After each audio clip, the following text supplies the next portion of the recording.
이미 전문적인 그 디테일한 영역으로 이렇게 깊이 있게 들어갔는데 제 말씀이 다소 이렇게 좀 뜨게 되는지 아닌지 모르겠습니다. 방금 김상규 교수님 말씀하셨는데 국민을 설득한 정당의 능력이 필요하다. 이 부분에 대해서 공감을 좀 드리고요.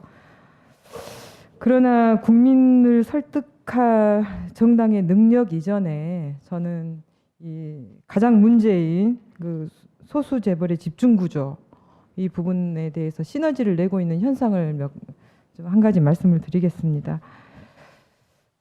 저는 모든 것의 개혁이 언론 개혁이라고 계속 주장하고 이렇게 활동해온 활동가 출신입니다. 그렇게 본다면 언론 분야를 한번 이렇게 좀 보면 5대 재벌 광고가 90% 이상 광고를 차지합니다. 그래서 환경 재벌의 어떤 문제나 그리고 노동 문제 등을 심층적으로 보도할 수 없는 구조입니다. 이 방송 같은 경우에 들어가 보면 협찬 문제는 더 노골적이죠. 거의 재벌 홍보 방송이라 해도 과언이 아닙니다. 그런 부분들을 지금 제거하기 위해서 여러 가지 제도들을 논의를 하고 있는데 저항이 만만치 않습니다. 이 부분이 존재한 이상 과연 어떤 도구로 수단으로 국민들을 설득할 것인가 이게 정당의 입장에서는 고민할 수밖에 없는 부분이죠. 김상조 교수님과 그 종편에 대해서 검증 작업을 벌인 적이 있습니다. 근데 사실 미르 K스포츠 재단에서 그 재벌을 대상으로 모금한 금액은 아주 작은 겁니다.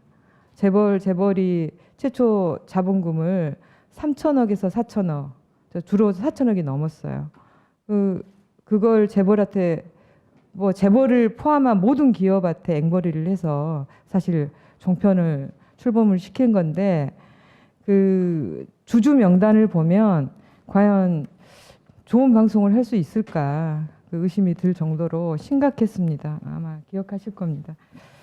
지금 정경 유착 그리고 언론 유착 이런 부분들 속에서 지금 시너지가 나고 있기 때문에 저는 핵심은 경제 집중 구조를 막는 게 핵심이라고 생각을 하고요. 망하기에 크다면 존재하기도 너무 크다. 보니 샌더스가 한 말인데 저는 우리가 재벌 주도 성장 전략을 폐기하고 그리고 소수 재벌의 경제 집중 구조를 타파해야 하는 그 이유를 가장 선명하게 표현한 말이 아닌가 생각이 됩니다. 제가 김상주 교수님 발제문을 한번 쭉 봤는데 사실 제 전문 분야가 아니어서 많이 어렵긴 했습니다. 그러나 단기, 단, 중, 장기 과제에 걸쳐서 이렇게 제시해 놓은 부분들은 대부분 정의당에서 그동안 줄기차게 요구해온 주장이었고요. 그 부분에서는 동의를 합니다. 그런데 제가 발제에서 가장 주목했던 부분은 재벌 개혁의 성공 전략이었습니다. 재수의 딜레마 어떻게 극복할 것인가라는 부분인데 사실 국회 지형 중에 원내 유일한 진보 정당인 정의당에서 가장 예민하게 받아들일 수밖에 없는 부분이고 또 재벌 개혁의 왼손을 담당하면서 또 국민들의 하나된 요구를 더 단단하게 모아갈 수 있도록 김 교수님의 조언도 좀 깊이 새겨야겠다 이런 다짐도 했습니다. 다만 노동자들의 경영 참여를 실질적으로 관철시키기 위해서는 노동조합 조직률이 낮은 점을 감안해서 페이퍼 규제로 전략한 노사협의회 또 우리사주제도를 좀 강화해야 하고요. 주주의 이익과 노동자 이익을 함께 보장하는 기업 지배구조 개선 방안도 반드시 모색되어야 된다는 부분을 좀 지적해 드리고요.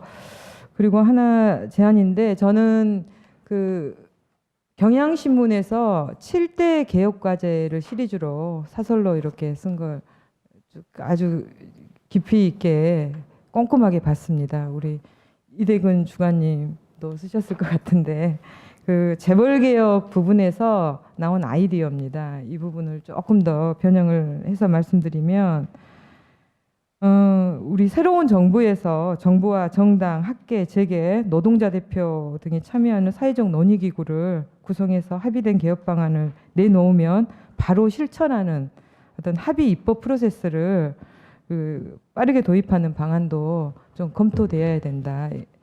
대선 주자들이 좀 적극적으로 수용을 했으면 좋겠다는 바람이 있습니다. 이제까지 노사정이라는 노동 문제에 국한이 되었는데 이제는 재벌개혁, 국민의 요구에 따라서 재벌개혁의 문제도 이게 반세기 넘는 어떤 고착화된 과제를 해야 되는 만큼 이 프로세스를 도입하는 것도 바람직하다 이렇게 생각합니다. 이상 마치겠습니다.